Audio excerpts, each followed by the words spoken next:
వేచిన రత్న భాండాగార్ తలుపులు ఇంకొన్ని రోజుల్లో తెరిచేందుకు ముహూర్తం కుదిరింది.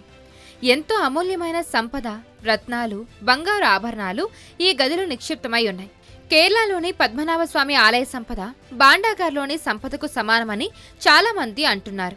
బీజేపీ అధికారంలోకి రావడంతోనే పూరి జగన్నాథుడి ఆలయం 4 ద్వారాన్ని తెరిచి ప్రజలకి ఇచ్చిన హామీని నిలబెట్టుకుంది. జూలై 8 నాటికి రత్న భాండాగారాన్ని తెరవనుంది. అమూల్యమైన సంపద ఈ రత్న భాండాగారంలో ఉన్నాయని చెప్తుంటారు. అయితే 40 ఏళ్లుగా ఈ గది తాళాన్ని తెరవలేదు.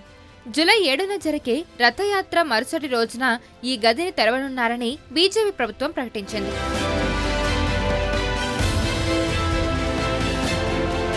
పూరి జగన్నాథ ఆలయం కింద భాగంలో ఎంతో విలువైన సంపద కలిగిన ఈ రత్న భాండాగార్ ఉంది. ఇందులో 2 భాగాలున్నాయి. 12వ శతాబ్దంలో రాజులు సమర్పించిన అనేక వజ్ర, రత్నాభరణాలు ఈ గదిలో ఉన్నాయి. ఆలయంలో రోజువారీ పూజలు నిర్వహించేందుకు అవసరమైన నగలు నిధిపై భాగంలో ఉంటాయి. మిగతా ఆభరణాలు ఖజానా కింది భాగంలో భద్రపరుస్తారు. లోపలి భాగంలో వెలకట్టలేనంత అపార సంపద ఉందని భావిస్తుంటారు. అయితే దీని తాళాలు మాత్రం కొన్నేళ్లుగా కనిపించకుండా పోయాయి.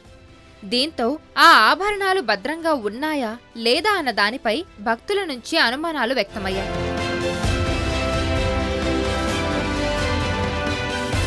రత్న భాండాగార్లో శతాబ్దాలుగా భక్తులు పూర్వపు రాజులు అందించిన దేవతల విలువైన ఆభరణాలు, భగవంతుడు జగన్నాథుడు, భగవంతుడు బాలభద్రుడు, సుభద్ర దేవతలను కలిగి ఉన్నారు. ఇది చివరిగా జూలై 14, 1985న తెరిచారు. కానీ అక్కడ ఉన్న ఆభరణాల జాబితాని విడుదల చేయలేదు. జగన్నాథుడి సన్నిధిలో విలువైన ఆభరణాలకు సంబంధించి ఒడిషా అసెంబ్లీలోనూ చర్చ జరిగింది. 2021లో అప్పటి న్యాయశాఖ మంత్రి ప్రతాప్ జైనా మాట్లాడుతూ 1978లో రూపొందించిన జాబితా ప్రకారం 12,831 భరీల బంగారం, అంటే ఒక భరీ సుమారుగా 12 గ్రాములతో సమానం, 22,153 భరీల వెండితో పాటు అత్యంత విలువైన వజ్రాలతో కూడిన బంగారు ఆభరణాలు, నగలు ఉన్నాయి. ఎంతో విలువైన రత్నాలతో కూడిన 22,153 భరీల వెండి కూడా నిపుణులు గుర్తించారు. వీటితో పాటు వెండి ఉపకరణాలు ఉన్నాయి. అయితే పలు కారణాల వల్ల 14 బంగారు, వెండి ఆభరణాలను కలవలేకపోయారని చెప్పారు.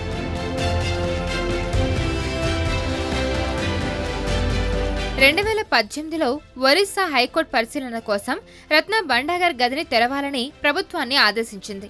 ప్రభుత్వం గది తాళాలు పోయాయని హైకోర్టుకు తెలిపారు. అయినా పరిశీలన చేపట్టాలని అధికారులకి హైకోర్టు ఆదేశించింది. హైకోర్టు ఆదేశాల మేరకు భాండాగారం తలుపులు తెరిచేందుకు 2018 ఏప్రిల్ 4న అధికారులు పరిశీలనకు వెళ్లారు. అయితే రహస్య గది తాళం చెవి లేకపోవడంతో లోపలకు వెళ్లలేకపోయింది. కిటికీ ద్వారా వెలుపల నుంచి పరిశీలించిన బృందం పైకప్పుల పెచ్చులు ఉండడం, గోడల్లో తేమ ఉండడాన్ని గమనించారు.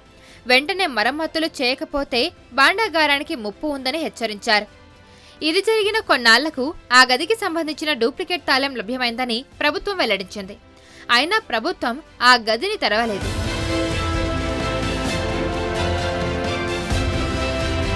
ఒరిస్సా ఎన్నికల ప్రచారంలో మోదీ, అమిత్ షాలు రత్న భాండాగార్లో అవినీతి జరిగిందని, అందుకే 40 ఏళ్లుగా గదిని తెరవలేదని విమర్శలు చేశారు.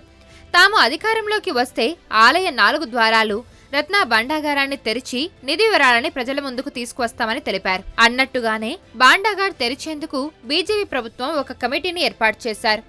ఈ సంవత్సరం రథయాత్ర జూలై 7 మరియు 8 తేదీలలో 2 రోజుల పాటు షెడ్యూల్ చేయబడింది. జూలై 8 తర్వాత గది తెరవనున్నామని తెలిపారు. ఆలయ లోపల పగుళ్లు ఉండడంతో వర్షం నీరు చేరి గది పూర్తిగా పాడైందని ఏఎస్ఐ గడ్నాయక్ అన్నారు. విలువైన వస్తువుల జాబితా తయారీని పర్యవేక్షించడానికి మాజీ న్యాయమూర్తి అరిజిత్ పసాయాద్ అధ్యక్షత వహిస్తారు. ఈ కమిటీలోని ఇతర సభ్యులుగా ప్రఖ్యాత cardiologist doctor Ramakant Panda, Allahabad bank మాజీ సీఎండీ విధుభూషణ్ సమాల్, పూరి గణపతి మహారాజా దివ్య సింగ్ దేవ్ ఆలయానికి చెందిన వివిధ సేవాయత్లు ఉన్నారు.